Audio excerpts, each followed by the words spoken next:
Hello, and welcome, friends. Today we're talking about the top 3 ways you'll make more money faster listing your sports cards like this on eBay.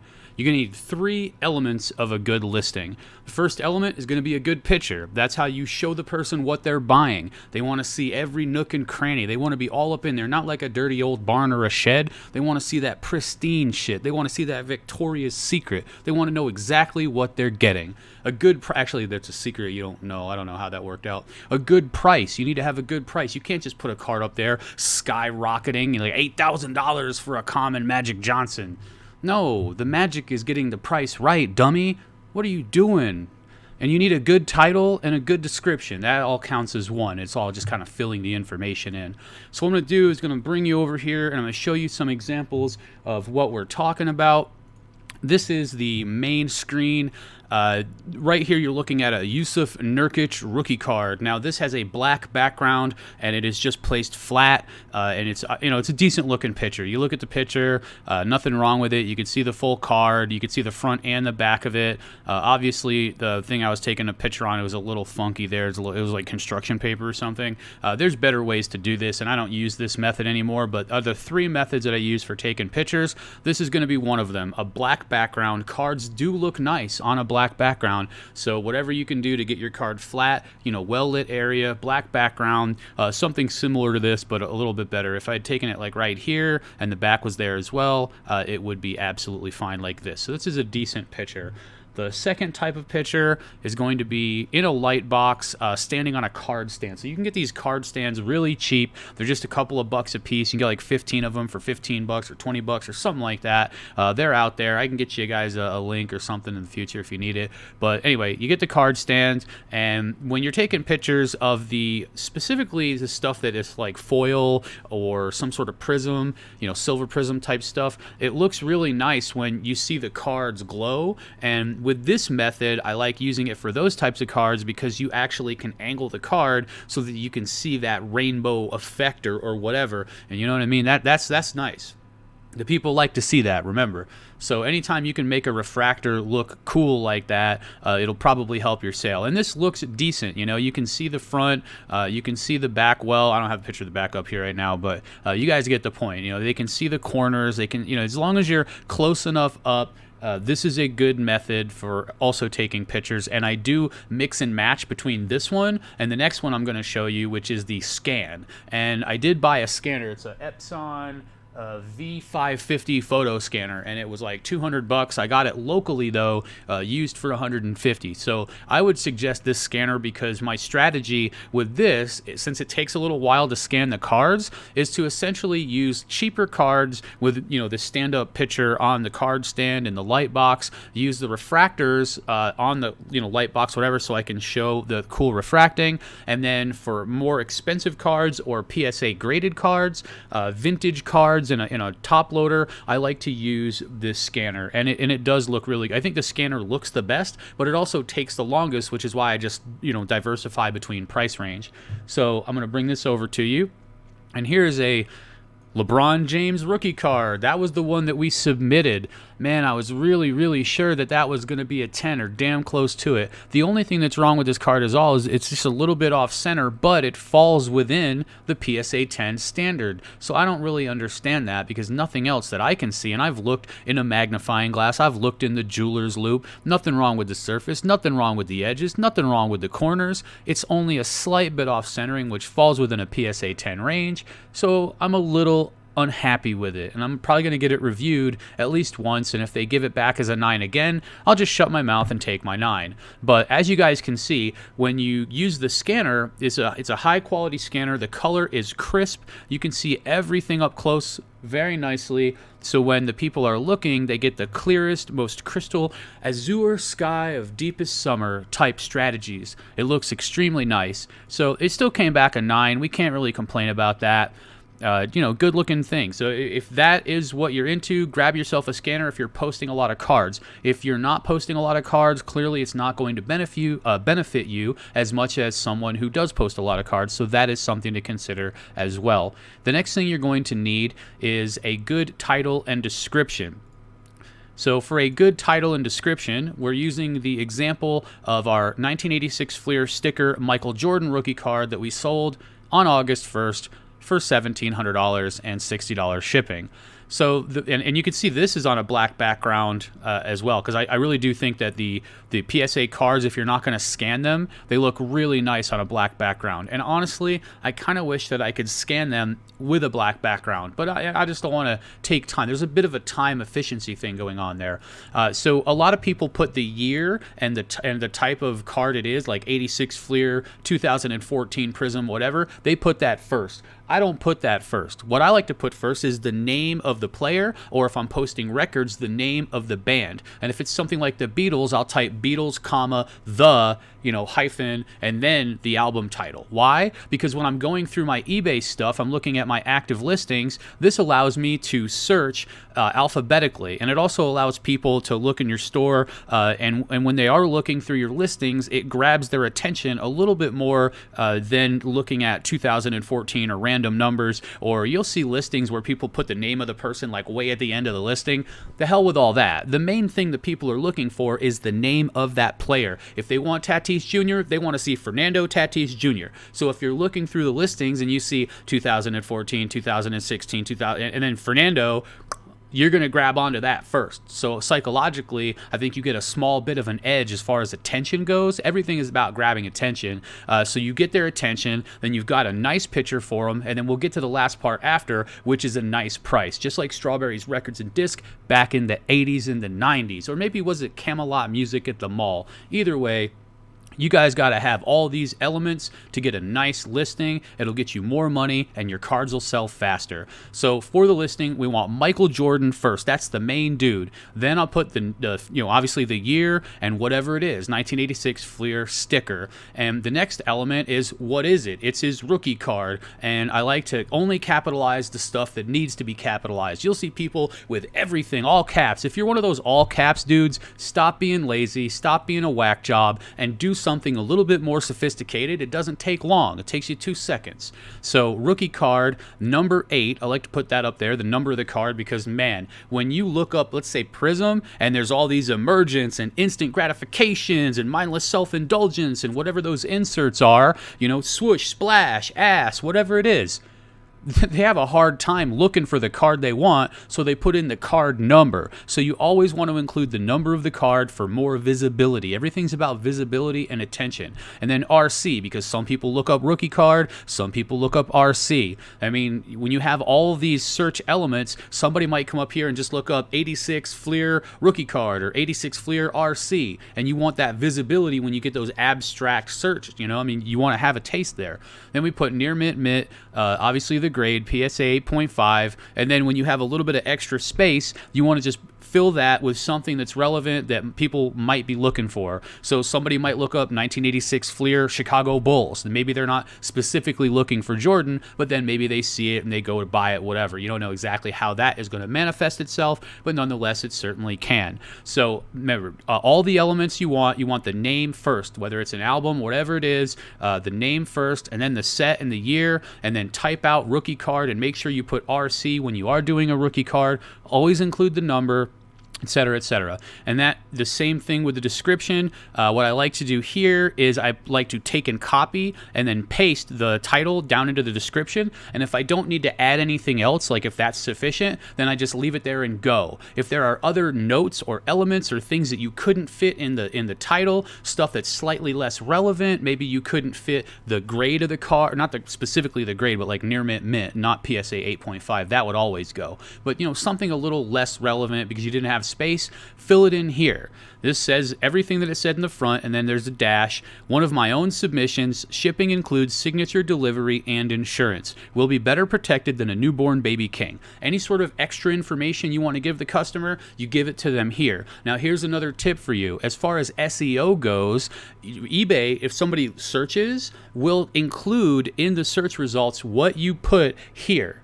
So if you have other things that you didn't, that you couldn't fit in the title, if you put the words here, the keywords will still show up. So if I wanted to put in 92 Bulls, 5-time champ, or whatever else, all these extra things, I could spend like an hour writing shit down here, and it would still be included in the eBay search results. That's why sometimes you'll see a result, and you're like, well, I didn't search for that. But then if you look at the description, chances are whatever you searched for is in the description. So eBay does count that. Another thing, when you're posting something like records, for instance, let me see. If you're posting something like records, you see right here where it says PC space 37389. That's the catalog number of the record. But if you don't have space because everything's all elongated, whatever, you run out of space, you don't have to put a space there. eBay will still count that in its search engine when somebody looks it up. If they look up PC 37389 like that without a space, then yours will come up whether there's a space or not. So there's a little bit of that going on as well, because it's all about space efficiency and maximizing the amount of search triggers that you can get so that you can get more attention and more visibility with your listings. So those three things are the three elements that you want. You want the dope title and description, you want a great picture, and then you want a good price. So how do you get the price? I usually like to search for the item, look at what it's sold for lately. Don't pay attention to the morons with, this, like for instance, this was about market at the time, somewhere a little more expensive, a little less expensive. But then you see a dude with like a PSA 8 for 3,800, which is just like triple market or something. And it's just like, dude, please, you're wasting everyone's time. No one cares. No one's going to buy that. So if you're actively trying to buy or sell the card rather than just trying to get some attention or whatever, then you need to price your card appropriately. So let's say we were trying to price this card out today. We would go in here and we would search Michael Jordan 1986 Fleer sticker, and then we would PSA 8. We're just going to do a PSA 8. And then we'll go to sold listings. Again, you could go over here, and we're only going to use buy it now as an example. So you buy it now, the lowest one right here, $850. This one says ST, so you don't want to donk around with those. $900 for the first PSA, but it says please read. So whenever they say please read, you know something's wrong with the listing, something's wrong with the card. It's probably not that dope. What does it say? All right, please read. Condition is like new. Card has been subjected to extreme heat conditions and has faded. All right, so yeah, not going to be the case. There's Dave and Adams, which are completely legit, but that's an ST. Sorry, guys, I'm just trying to find the one without all the... And, you could take the trouble of minusing all these stupid search things. There's a PSA 8 right there. Read description. All right, we're going to ignore that one, all these idiots with their descriptions. 86, 87, whatever. Okay, bam, 1,300. That's the cheapest one up there. Now let's go to the sold listings and see what has ended recently. Again, you could use I'm going to find the average, so you could go to lowest to highest, and then look at how many pages there are. There's 3 pages, so if that's the case, then the average will be somewhere in the middle of the second page, unless this third page isn't very long, or half of it is a bunch of packs. So if that's the case, I'll estimate, and I'll go back here to the second page, and I'll basically account for that, and somewhere probably around the 1,100 range is about market for this card currently. And then you can also go to ended recently, given that the basketball market is so popping up and down, left and right, whatever, Alice in Wonderland. Let's check out what it has sold for recently. Again, ignore those stupid STs. Somebody took a best offer here off of $16.99, and you can check that out. There are sites. There was a site called Flipper Tools, and they had it down because somebody abused it or something. But if you look out there, there are sites that you can find out what the best offer was on that card. Because here's another one: $13.50 best offer, $1,700 best offer. There's a $1,700 flat. Obviously, we're ignoring these STs. And whenever you have a card that has one of these ST, MK, print defect, PD, whatever it is, OC for off center, it generally knocks the value of the card down by 2 grades. So if you see this card and it's a PSA 8, it's essentially a PSA 6. The other thing is people don't really like those. They still sell, but they sell for less. You'd rather have a straight PSA 6 than an 8 ST. And there's another for 11. So yeah, somewhere around here is the market price. So what would I price this for? If I wanted to sell it fast, I'd price it for $10.99. And if I didn't mind waiting a little bit longer, I'd price it around $11.49 to $11.99 and keep going. So remember, if you're looking, you can go to the average and use lowest price first. Just look at how many pages there are. Look at the last page for a sec. It doesn't take that long to do this stuff. And then get the average essentially. I think this is kind of the fastest way to do it. Get yourself yourself a good idea, and then you can look and see what ended recently as well. And then you can also go to all listings if you want to check that out, or specifically auctions that have ended recently. And as you can see, we're seeing the Probsteins and right around the 1200 mark. So again, $11.99 would be kind of where you're at market wise. But then if you're one of those jokers that goes and posts it for $14.99, you're just not going to get any hits. People are going to look at it, they're going to think your shit's too expensive, even if you have best offer on there. Another thing, don't put best offer on all of your listings. It's ridiculous. I mean, I see people with $9.99 best offer, and then you shoot them an offer of $9.50 and they're like, no, or they come back at you with $9.63, and I'm like, who has time for all this? I mean, put best offer on items that you don't really know what the value is. I mean, it's very rare that you want best offer, because first of all, the thing that it does is it devalues your item. It tells them that you'll take less money immediately. So if you were to post $11.99 on this Jordan with a best offer, you're just screwing yourself, because you're telling the people, all right, I'm going to take less. And if you don't plan on taking less, then don't put a best offer on, dummy. How simple is that, right? So best offer, I don't really like it. I mean, it's good for, like I said, abstract items. You don't know what it's worth. You got some rare shit, that you can't really find a comparable price for, and you put it up for like what might be higher than perceived with a best offer. That's a totally reasonable time to use it. Most of the time, it's not good. It just doesn't work. I mean, eBay did it because they want to sell more shit. They want you to take a lower price. eBay is always trying to force the sale. They're crazy. They're like walking around with pitchforks. Hey, did you buy anything? Huh? Did you sell anything today? We'll tell you how to sell it faster, cheaper. Huh? No, the hell with all that.